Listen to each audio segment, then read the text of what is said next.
Good morning बच्चों। आज हम क्लास 5th के 14 चैप्टर का पाठ पढ़ेंगे जिसका शीर्षक है संत कवि तिरुवल्लुवर। उत्तर भारत में जो स्थान संत कवि कबीर को दिया गया है वही स्थान दक्षिण भारत में संत कवि तिरुवल्लुवर का है। दोनों का संबंध जुलाहे परिवार से था। दोनों ने समाज को मार्ग दिखाया। इस पाठ में तिरुवल्लुवर के बारे में बताया गया है। भारत साधु संतों और ऋषि मुनियों की भूमि है। इन्होंने समाज को सुख, शांति, संतोष एवं परोपकार का जीवन बिताने की शिक्षा दी। ऐसे ही संतों में आते हैं तमिलनाडु के संत कवि तिरुवल्लुवर। उन्होंने स्वयं आदर्श जीवन बिताया तथा समाज को सही मार्ग दिखाया। तमिल भाषा में तिरु आदर सूचक शब्द है। यह हिंदी के श्री के समान है, यानी श्री वल्लुवर और तिरुवल्लुवर एक समान है। इसी प्रकार कुरल का अर्थ छोटा होता है। कुरल का क्या अर्थ होता है? छोटा। यह तमिल भाषा का सबसे छोटा छंद है।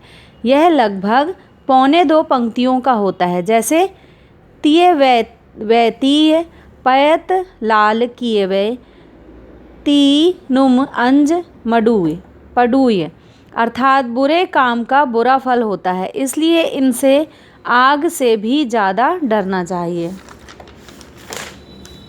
तिरुवल्लुवर के जीवन काल के बारे में कुछ पक्के तौर पर तो नहीं कहा जा सकता। जैसे कबीरदास जी के विषय में हम अच्छी तरह से नहीं जानते हैं, सिर्फ किताबों के कहे अनुसार ही उनके बारे में अनुमान लगाया गया है कि उनका जन्म कहाँ हुआ, कब हुआ। उसी तरह तिरुवल्लुवर के जीवन काल के बारे में भी कुछ पक्के तौर पर नहीं कहा जा सकता, पर उनका समय ईसा की 1ली या 2री शताब्दी रहा होगा।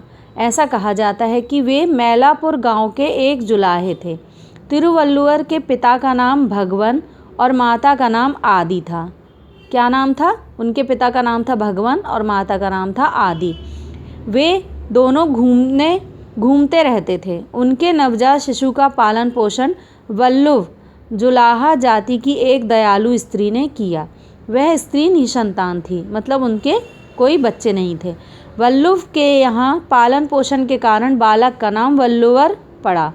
बड़े होने पर एक धनवान व्यक्ति मार्ग सहाय ने अपनी पुत्री का विवाह तिरुवल्लुवर के साथ कर दिया। उनकी पुत्री का नाम वासुकी था। क्या नाम था उनकी पुत्री का नाम? वासुकी। वह रूप गुण संपन्न और विदुषी थी।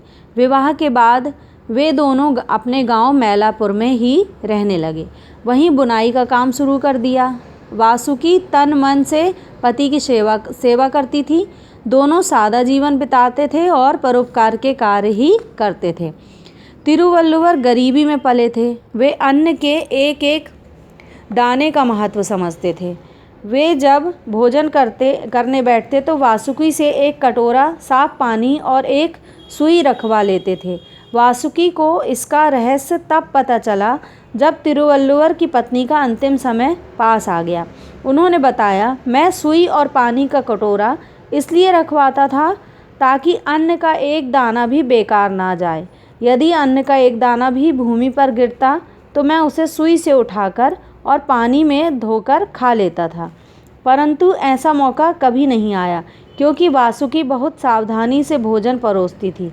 वासुकी की मृत्यु के बाद तिरुवल्लुवर संसार से विरक्त हो गए, मतलब उन्हें संसार से कोई प्रेम नहीं रहा। इसके बाद उन्होंने 1330 कुरल रचे। ये 3 भागों में बटे हैं, धर्म, अर्थ और काम।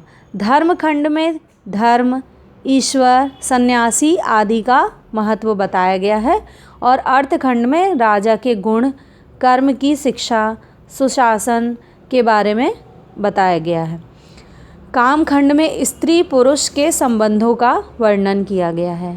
तिरुक्कुरल को तमिल भाषा का वेद माना जाता है। तिरुक्कुरल को तमिल भाषा का वेद माना गया है। इसका अनुवाद हिंदी, उर्दू, संस्कृत, तेलुगु, मलयालम, मराठी आदि भाषाओं में भी हुआ है। कुछ कुरलों के भावार्थ यहाँ दिए गए हैं जिनको आप लोगों को भी ध्यानपूर्वक पढ़ना है। वंशी मधुर है, वीणा मधुर है, ऐसा वही कहते हैं जिन्होंने अपने शिशु की तोतली बोली का रस ना चखा हो। जैसे सोना तपकर शुद्ध और प्रकाशवान होता है, वैसे ही व्यक्ति कष्ट सहकर पवित्र ज्ञान के प्रकाश से युक्त होता है। जानने योग्य विषयों का स्पष्ट ज्ञान प्राप्त करें, उसके अनुसार व्यवहार आचरण करो। झूठ न बोलने के गुण को ग्रहण कर लेने से किसी अन्य धर्म की आवश्यकता ही नहीं रह जाती है। कुरलों में समाज के प्रति, समाज में जीने के लिए सही आदर्शों के बारे में बताया गया है और हमें जीवन को किस तरह जीना चाहिए उसके सही मायने इनमें बताए गए हैं। इनके अर्थ को आप लोगों को अच्छे से समझना है और बाकी इसकी एक्सरसाइज मैं आपको PDF बनाकर सेंड कर दूंगी और क्वेश्चन आंसर्स।